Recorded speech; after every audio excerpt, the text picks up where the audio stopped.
এই বৈষম্যবিরোধী ছাত্রদের মধ্যে আরও একজন নেতা সার্জিস আলম, তিনি জুলাই শহীদ স্মৃতি ফাউন্ডেশন থেকে সরে দাঁড়িয়েছেন।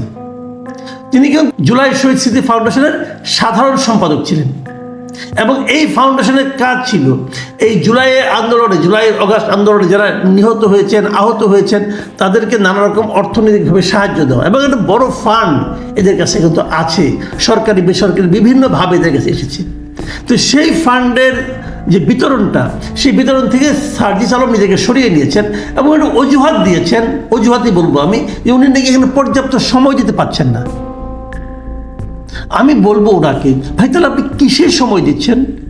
আপনি কি এমন গুরুত্বপূর্ণ কাজ করছেন যে এটাকে আপনার কাছে গুরুত্বপূর্ণ কাজ মনে হচ্ছে না? এখানে আপনি সময় দিতে পারছেন না, কেন পাচ্ছেন না? আন্দোলনের পর প্রধান যে কাজগুলি ছিল তার একটা তো এই শহীদদেরকে, তাদেরকে অর্থনৈতিক সাহায্য করা, তাদেরকে আবার নিজের পায়ের উপর দাঁড় করিয়ে দেওয়া, এটাই ছিল মূল কাজ। সেই কাজে আপনি সময় দিতে পারছেন না, তাহলে আপনি এমন কি মহাকাজ দিয়ে ব্যস্ত হয়ে পড়ছেন? ভাই একটু বুঝান তো আমাদেরকে, কি এমন কাজ আপনার আছে যে এটাও আপনি গুরুত্ব দিচ্ছেন না? যাদের কাছে এই আন্দোলনের এই কাজে তারা মনে করে তাদের নেতৃত্বে এই অভ্যুত্থানটা সম্ভব হয়েছিল, শেখ হাসিনা দেশ ছেড়ে চলে যেতে বাধ্য হয়েছিলেন, হাসিনা সরকারের পতন হয়েছিল। তো এমন যে একটা সংগঠন, তারা পরে একটা সাংগঠনিক রূপও তারা নিয়েছে, সংগঠন করেছে, কমিটি করেছে, আহ্বায়ক হয়েছে, অনেক কিছু হয়েছে। সেই সংগঠনটার এখন কি অবস্থা, কেমন তাদের ইমেজ, নিজেদের কাছে কেমন ইমেজ, অথবা দেশের সাধারণ মানুষের কাছে কেমন ইমেজ?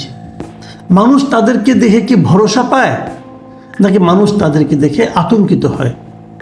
তাদের কর্মকাণ্ড কি মানুষকে আশান্বিত করে, নাকি তাদের কর্মকাণ্ডের মধ্যে অনেকে ক্ষমতাসীন রাজনৈতিক দলের চামচা হিসাবে বিভিন্ন ছাত্র সংগঠনের যে অতীত ভূমিকা, তারই ছায়া দেখতে পায়?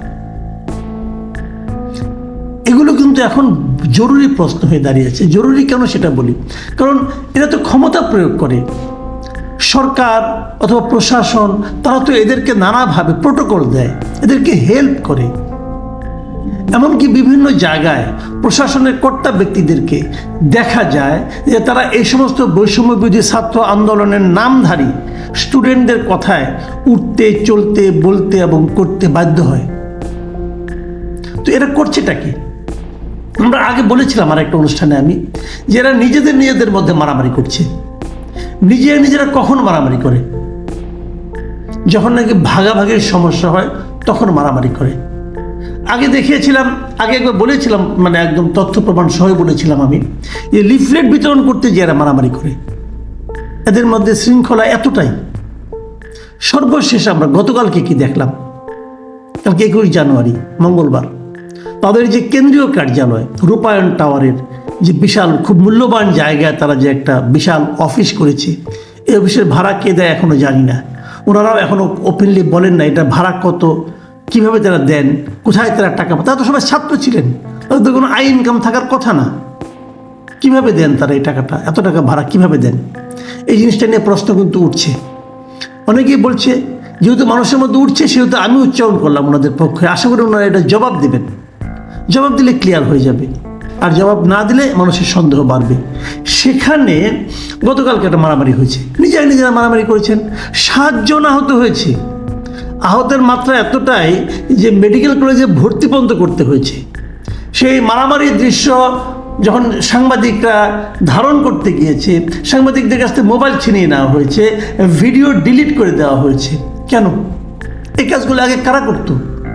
সাংবাদিকরা কিন্তু এই আন্দোলনের যে নেতা হাসনাত আবদুল্লাহ, তার কাছে অভিযোগ করেছেন যে কাজগুলো, যে আচরণের মুখোমুখি আগে আমরা ছাত্রলীগের কাছ থেকে হতাম, সেই আচরণ এখন আমরা আপনাদের মধ্যে দেখছি।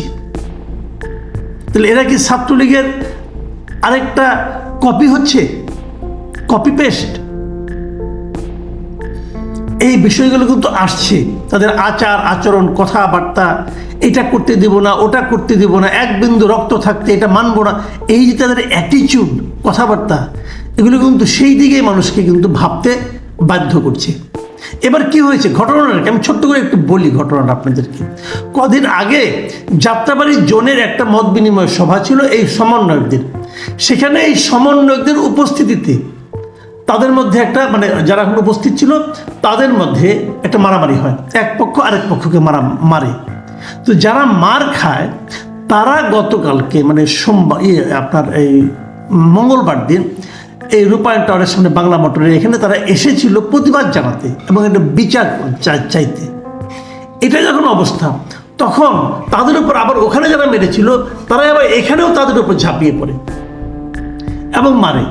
বলা হয়ে থাকে, অনেকে বলে যে ওই যারা নাকি প্রতিবাদ চাইতে এসেছিল যখন তারা বিচার না পাচ্ছে তাদের মধ্যে কেউ কেউ নাকি এই ধরনের একটা পত্রিকায় দেখলাম, তারা নাকি বলেছে যে সমন্বয়কদের গুণী না।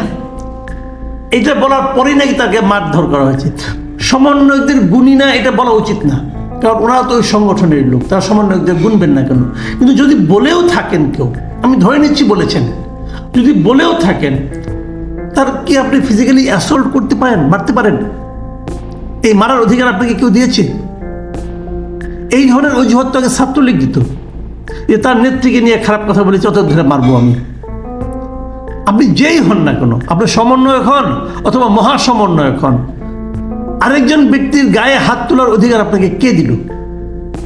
না নাকি সমন্বয়ক হলে 7 খুন মাপ? আমরা কোন দেশে আছি? আমরা কি কখনো এই সমস্ত মানে সংগঠনের নামধারী মাস্তানদের হাত থেকে মুক্ত হতে পারবো না?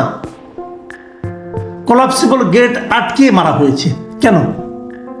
হচ্ছেটা কি আসলে, কেন হয় এটা একবার ভেবেছেন? একটা ছাত্র সংগঠন এরা, এদের এখানে ঢোকা, কমিটির মধ্যে যাওয়া, নিজেরা মারামারি করা কেন? কারণ একটাই, যে ওই একটা পদ, ওই পদে আমাকে যেতে হবে অথবা ক্ষমতার ওই জায়গায় আমাকে বসতে হবে। আমি যদি সমন্বয়ক হই তাহলে আমার কিছু আয় ইনকাম হবে। নাহলে কি ওখানে কি মধু আছে ভাই? নিশ্চয়ই কোনো মধু আছে। যেখানে মধু আছে সেখানে তো মৌমাছি যে ভিড় করবে, যেখানে মৌমাছি ভিড় করবে সেখানে তো ভন ভন আওয়াজ হবে। এটাই দুনিয়ার নিয়ম। ছাত্রলীগ এখন কেউ করতে চায়? এখন কেউ বলে যে আমি ছাত্রলীগের সভাপতি ছিলাম, ছাত্রলীগের অমুক কমিটির শাখা কমিটির সাধারণ সম্পাদক ছিলাম? কেউ বলে না। কিন্তু আগে উপকমিটির সম্পাদক কিন্তু হওয়ার জন্য অনেকে মারামারি করতো, বলে বেড়াতো, বাহারিরা মানে নেম কার্ড থাকতো, দেখাতো আমি উপসম্পাদক, উপকমিটির সম্পাদক। এটাও বিরাট একটা পোস্ট, এটা দেখেও চাঁদাবাজি করা যেত। তাহলে এখন কি ওই ধরনের একটা সংগঠন পরিণত হচ্ছে এটা, যে এটার একটা পোস্ট পেলে সেটাকে ব্যবহার করে আমি অনেক কিছু করতে পারবো? ব্যবহার করা কি শুরু হয়ে গেছে? তাহলে এত লোক কেন? আপনি দেশ গঠন করবেন। আমার তো মাঝে মাঝে মনে হয় যে এই সংগঠনটাকে, এই যে আন্দোলনটা করেছিল, এরা কি কোনো আদর্শ দ্বারা অনুপ্রাণিত হয়ে আন্দোলন করেছিল,